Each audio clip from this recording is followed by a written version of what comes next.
বলতেছেন জুমার নামাজের জামাতের জন্য যখন ডাকা হবে, অধিকাংশ মুফাসসিরিনরা লিখতেছেন নামাজের জামাত অর্থাৎ পাঁচ ওয়াক্তের জামাতের জন্য তোমাদেরকে যখন ডাক দেওয়া হবে তখন তোমরা করো কি, ইয়া আইয়ুহাল্লাযীনা আমানু ইযা নুদিয়া লিস-সালাতি মিন ইয়াউমিল জুমআহ ফাসআউ ইলা যিকরিল্লাহি ওয়া যারুল বাই'।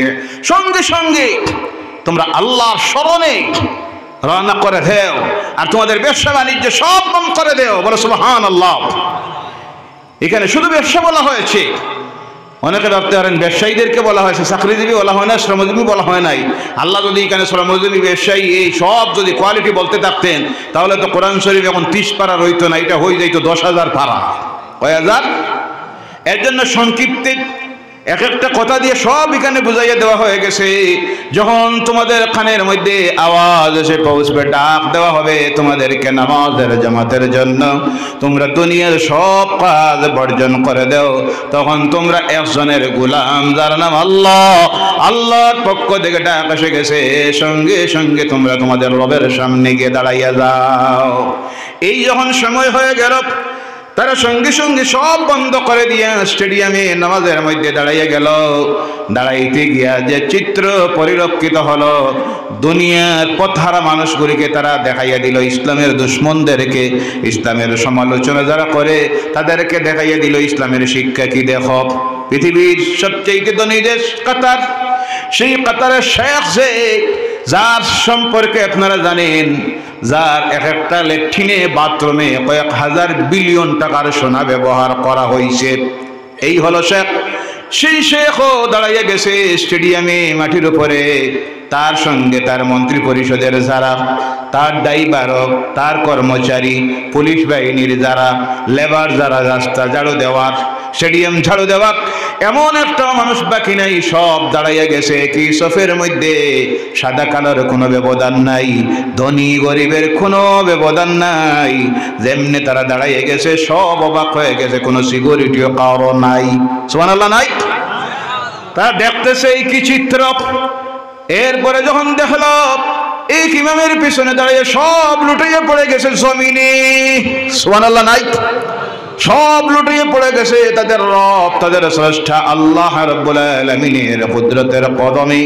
সঙ্গে সঙ্গে তারা তাদের নিজেকে প্রশ্ন করে, আরে এতদিন আমরা বুঝি নাই ইসলাম কারে বলে, ইসলামের শিক্ষা কি? এই যদি হয় ইসলামের শিক্ষা, তাহলে কেন আমরা ইসলাম থেকে দূরে থাকবো? সেই দিনের এই উদ্বোধনীর অনুষ্ঠানের বিভিন্ন চিত্র দেখে আজ গোটা ইউরোপ আমেরিকার শিক্ষিত মহলে আলোড়ন সৃষ্টি হয়েছে, আর দলে দলে মানুষ আল্লাহর দ্বীন গ্রহণ করা শুরু করে দিয়েছে। বলো সুবহানাল্লাহ, সুবহানাল্লাহ। এর জন্য আমি অনেক সময় বলে থাকি, গোটা পৃথিবীর ইসলামিক রাষ্ট্রগুলির রাষ্ট্রনেতা যেগুলি, এরা যদি একটা বার রাষ্ট্রীয় ক্ষমতায় পদাধিকার বলে, তারা যদি গোটা বিশ্বের সামনে ইসলামকে, কোরআনকে তুলে ধরত, কিন্তু তারা ধরতেছে না, কারণ অধিকাংশ ইসলামী রাষ্ট্রগুলির ক্ষমতায় নাস্তিকেরা। কারা? কারা? নাস্তিকেরা, ইহুদি নাসারাদের খরিদ করা 5-6টা গোলামেরা, যার কারণে ইসলামিক রাষ্ট্রগুলিতে হক কথার দায়ী যারা, আল্লাহর দ্বীনের দাওয়াত যারা দিতেছে, আমরু বিল মারুফের নাহি আনিল মুনকারের ইকামতুদ দ্বীনের কাজ যারা করতেছে, কোরআনের আইনকে যারা আল্লাহর জমিনে প্রতিষ্ঠিত করতে চায়, ওই নাস্তিকেরা আর ইহুদি নাসারাদের খরিদ করা 5-6টা গোলামেরা তাদেরকে জেলের ভিতরে ঢুকাইতেছে। আসেনি না? না, আল্লাহর কাছে দোয়া করি, আল্লাহ তোমার দ্বীনের দায়ী যারা মিথ্যা মামলায় নিরপরাধ মানুষগুলি জেলের জীবন কাটাইতেছেন, এদেরকে তোমার কুদরতের সাহায্য দিয়া জেল থেকে মুক্ত করে দাও। সকলে বলেন আল্লাহুম্মা আমিন। 2 নম্বরে আমি বলে থাকি, পৃথিবীর মুসলমানেরা, ওই যে আমরা যারা 182 কোটির মতো মুসলমান, কোন হিসাবে দেখা যায় 200 কোটির মতো। সুবহানাল্লাহ নাই? কত কোটি? 200 কোটি, কিন্তু কোনো ফল নাই।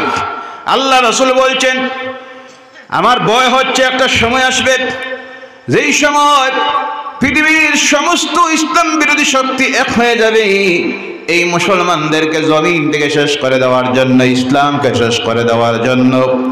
আল্লাহ রাসূলের সাহাবীরা প্রশ্ন করেন, ইয়া রাসূলুল্লাহ সাল্লাল্লাহু আলাইহি সাল্লাম, সেই সময় মুসলমানরা পৃথিবী থেকে সংখ্যায় কম থাকবে। আল্লাহ রাসূল বলেন, আমার সাহাবীরা তা নয়, আমার সংখ্যা উম্মতের সংখ্যা কম থাকবে না, বেশি থাকবে। কিন্তু তারা যারা থাকবে তার কয়েকটা জিনিস তাদের মধ্যে থাকবে।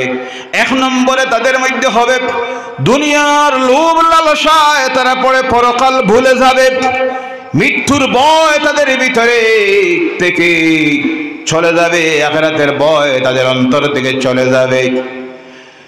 দুই নম্বরে হলো তারা জনসংখ্যার দিক দিয়ে যদিও বেশি থাকবে, তারা ইমানের দিক দিয়ে দুর্বল হয়ে যাবে। কিসের দিক দিয়া? ইমানের দিক দিয়ে দুর্বল হয়ে যাবে।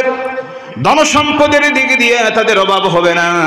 সেই সময়ে তাদের ধনের গরিবের ভয় আমি করি না, আমি ভয় করতেছি তাদেরকে অটল ধনসম্পদের মালিক আল্লাহ বানিয়ে দিবে। আর ওই ধনসম্পদ পাওয়ার পর তারা আল্লাহ বলে গিয়ে আল্লাহর নাফরমানির মধ্যে নিমজ্জিত হয়ে যাবে। 4 নম্বরে হবে সেই সময়ের যুবক যারা হবে, খারাপ যুবক যারা হবে সেই সময়ের মুসলমান সমাজের, সেই সময়ের যুবকগুলির ভিতরে আল্লাহর ভয় থাকবে না, তারা আল্লাহর নাফরমানির মধ্যে নিমজ্জিত হয়ে যাবে।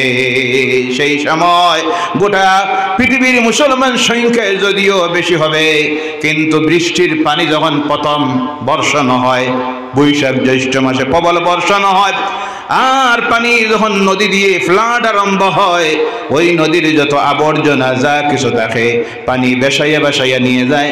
সেই সময় সংখ্যায় যদিও বেশি থাকবে আমার উম্মতেরা, কিন্তু সেই ইসলামের দুশ্মনদের শক্তির সামনে তারা টিকে থাকতে পারবে না, বাসাইয়া বাসাইয়া নিবে।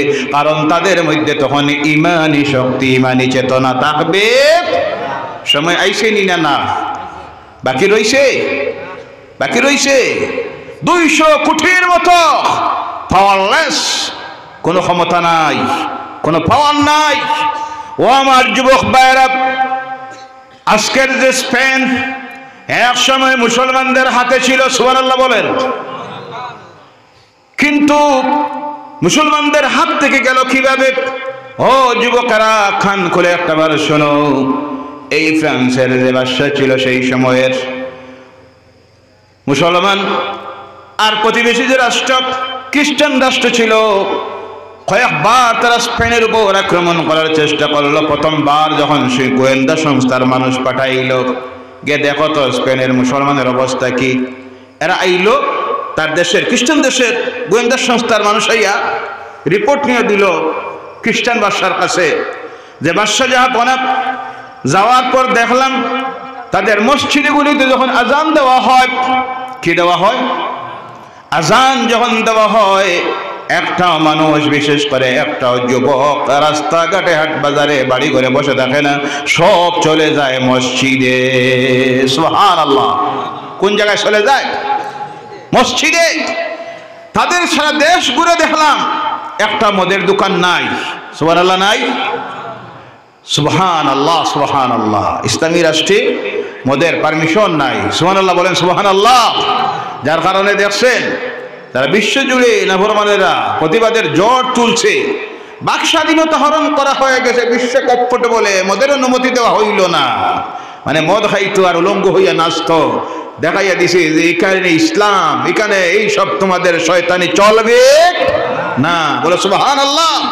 আর আমার দেশে তখন মুসলমান মদের বোতল মুখো লাগাইতেছে, কথা ঠিক কিনা? নাউজুবিল্লাহ বলেন, নাউজুবিল্লাহ। গাড়ি ধরা পড়ে, গাড়ি ধরা পড়ে, সোশ্যাল মিডিয়া নিউজ দেখবেন 2 কোটি টাকার হিরোইন সহ 2টা ধরা পড়ছে। জি, কে ধরা পড়ছে? নাম আর জিগানি লাগে। নাউজুবিল্লাহ বললেন না। 1 কোটি টাকার গাঞ্জা সহ 3টা ধরা পড়ছে। নাম আর জানতে বাকি আছে। জি, কথা বলেন না। নাম আর জানার ইচ্ছা হয় না, কারণ যেটা জানবো এটা জানাই আছে, কথা ঠিক কিনা? এ মুসলমানেরা, কোথায় যাচ্ছে তোমার চরিত্র, তোমার ইতিহাস তুমি দেখো যুবকেরা। তখন তারা রিপোর্ট দিল, এই দেশে, তাদের দেশে কোনো মদের দোকান নাই, তাদের দেশে কোনো বেশ্যালয় নাই, পতিতালয় নাই।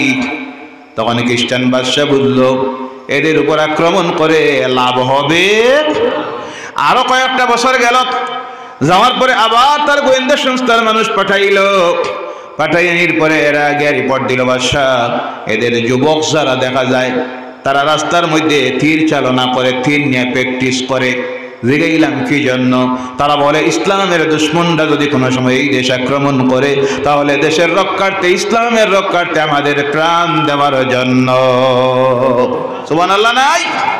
তারা মসজিদে গিয়ে ঢুকে, তাদের মেয়ে লোকগুলি ঘর থেকে যখন বাইর হয়